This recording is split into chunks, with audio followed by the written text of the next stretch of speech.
अपने बलबूते चल रहे थे।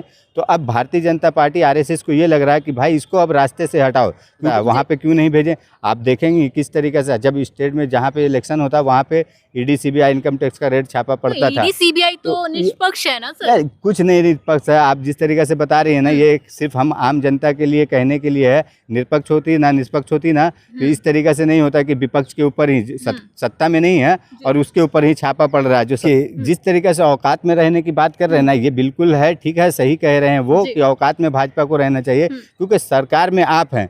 आप सरकार में आप बता दीजिए कि कितने ऐसे जो सत्ता में हैं उनके ऊपर आज तक ईडी सीबीआई इनकम टैक्स जिसका भी है रेड पड़ा हो। देखिए कि जैसे ही उनको डिप्टी लीडर के सौंपा गया जिम्मेदारी, अब देखिए उनके घर पे रेड पड़ गई। नमस्कार, मैं पूनम और आप देख रहे हैं विस्तार भारत। आपको बता दें कि आज जो पंजाब के सांसद हैं अशोक मित्तल और आम आदमी पार्टी के डिप्टी लीडर भी हैं, उनके घर पर रेड पड़ी है और रेड में कहीं ना कहीं ईडी का ये कहना है कि जिस तरीके से यूनिवर्सिटी में फ़ंड को लेकर कहीं ना कहीं फेरबदल हुई है उसको लेकर रेड पड़ी है। हालांकि आपको बता दें कि आम आदमी पार्टी लगातार 2 साल से ईडी सीबीआई के चक्कर में है। केजरीवाल जो पूर्व मुख्यमंत्री थे, उनका ये कहना है कि भाजपा ने अपनी चुनावी तैयारी कर दी है, जिस तरीके से पंजाब में अब रेड की तैयारी हो गई है। तो इसी मुद्दे पे बातचीत करने के लिए हमारे साथ सर मौजूद है। सीधा जानने की कोशिश करेंगे कि जिस तरीके से ईडी सीबीआई अपना काम करती है, लेकिन तमाम जो विपक्ष है वो ये क्यों कह देता कि भाजपा के अंडर काम करती है। सीधा जानने की कोशिश करेंगे। सर, पहला सवाल, जो अशोक मित्तल हैं, राज्यसभा सांसद हैं आम आदमी पार्टी के, उनके घर पर रेड पड़ी है, कैसे देख रहे हैं पूरे मामले को?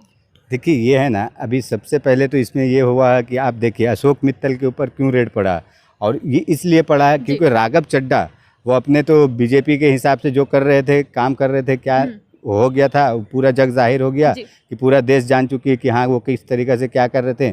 जब पार्टी की तरफ से उन पे रोक लगाया गया तो उन्होंने अपना बयान देना चालू कर दिया कि हाँ ये मेरे साथ आम आदमी पार्टी गलत कर रही है। अभी जो अशोक मित्तल हैं उनको आम आदमी पार्टी ने राज्यसभा का अपना जो भी है सौंपा, डिप्टी लीडर बना के रखे हैं। और अब देखिए कि जैसे ही उनको डिप्टी लीडर के सौंपा गया जिम्मेदारी, अब देखिए उनके घर पे रेड पड़ गई। अब ये क्या है ना, ये जिस तरीके से ये हो रहा है कि आम आदमी पार्टी का यहाँ पे दिल्ली में जो वर्चस्व है वो तो ख़त्म कर चुके हैं। अभी ये पंजाब में चाह रहे हैं, क्या पंजाब में अभी जो है ये बने हैं अशोक मित्तल, तो उनको वहाँ पर दबाने के लिए इस तरीके से किया जा रहा है कि आम आदमी पार्टी को कोई भी जो अगर हम जिसे चाहेंगे वो हमारे हिसाब से चले, बीजेपी जो चाह रही कि हम जिसे चाहेंगे हमारे हिसाब से चले, नहीं तो आम आदमी पार्टी के हिसाब से कोई भी नहीं चले। तो और इस तरीके से सर जो भ्रष्टाचारी है देश में उस पे रेड ना पड़े? नहीं, भ्रष्टाचारी एक बात बताइए ना, भ्रष्टाचारी इससे पहले कहाँ गए थे मित्तल जी? इससे पहले नहीं थे। इससे पहले उनके पास कोई ईडी के तरफ से, इनकम टैक्स के तरफ से कोई ऐसा मतलब पेपर वगैरह नहीं आया, कोई ऐसा कोई रिपोर्ट नहीं आया कि हाँ उनके पे छापा मारना है। ये कैसा है ना, ये बदले की राजनीति कर रहे हैं। और ये भारतीय जनता पार्टी है ना, अब जान रही है कि हमें क्या करना है, पंजाब में किस तरीके से अपना पेट बनाना जमाना है, इसलिए इस तरीके से कर रही है, अशोक मित्तल को बदनाम करने के लिए भारतीय जनता पार्टी ये कर रही है। वही भगवत मान ये कहते हैं कि जिस तरीके से उनके घर पे रेड पड़ी, वो ये कहते हैं कि हम वो पत्ते नहीं जो शाखा से गिर जाएं, कहीं ना कहीं आंधियों को अपनी औकात में रहना चाहिए। तो भाजपा को सीधा निशाना साध रहे हैं, ये किस तरीके की बात है? देखिए जिस तरीके से औकात में रहने की बात कर रहे हैं ना, ये बिल्कुल है, ठीक है, सही कह रहे हैं वो कि औकात में भाजपा को रहना चाहिए, क्योंकि सरकार में आप हैं। आप सरकार में आप बता दीजिए कि कितने ऐसे जो सत्ता में हैं उनके ऊपर आज तक ईडी सीबीआई इनकम टैक्स जिसका भी है रेड पड़ा हो।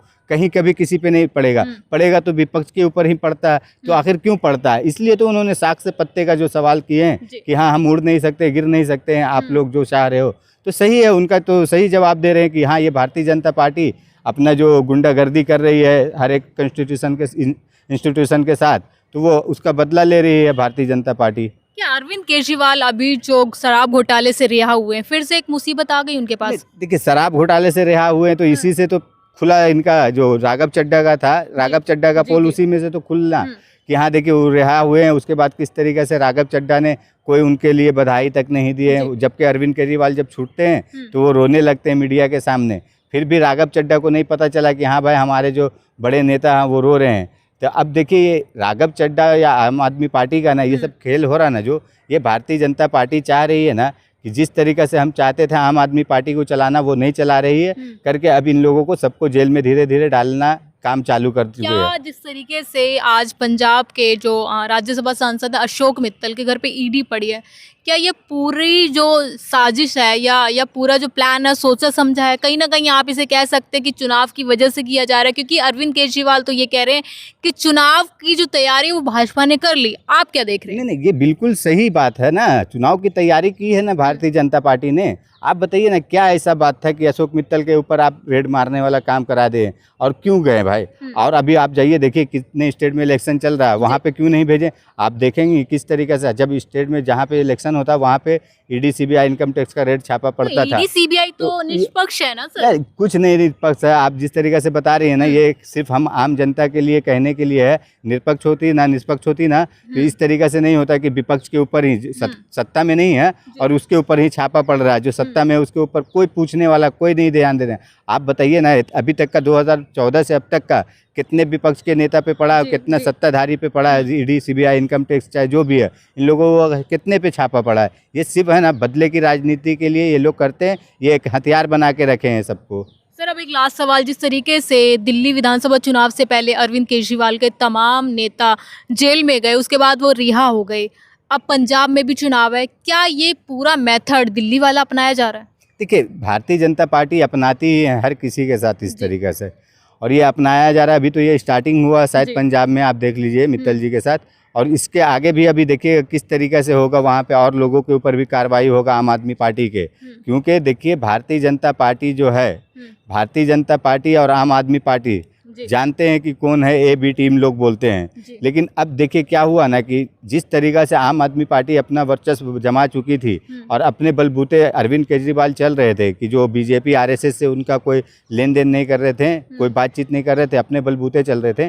तो अब भारतीय जनता पार्टी आरएसएस को ये लग रहा है कि भाई इसको अब रास्ते से हटाओ, क्योंकि ये हमारे लिए ही खतरा हो रहा है, और इसलिए हटाने वाला काम कर रही है भारतीय जनता पार्टी। ठीक है, तो देखिए जिस तरीके से आपने देखा कि आज अशोक मित्तल जो कि राज्यसभा सांसद भी हैं और आम आदमी पार्टी के डिप्टी लीडर भी हैं, उनके घर पर रेड पड़ी। कहीं ना कहीं जो आम आदमी पार्टी के तमाम नेता हो गए, भगवंत मान हो गए, अरविंद केजरीवाल हो गए, उनका कहना है कि जो भाजपा है वो पंजाब में अपनी चुनावों की तैयारी कर चुकी है। लेकिन आप लोगों की क्या राय है? क्या ये भाजपा का फिर से दिल्ली वाला प्लान है या कुछ और? जो भी राय है हमें कमेंट सेक्शन में जरूर बताइए। मैं पूनम, आप देख रहे हैं विस्तार भारत।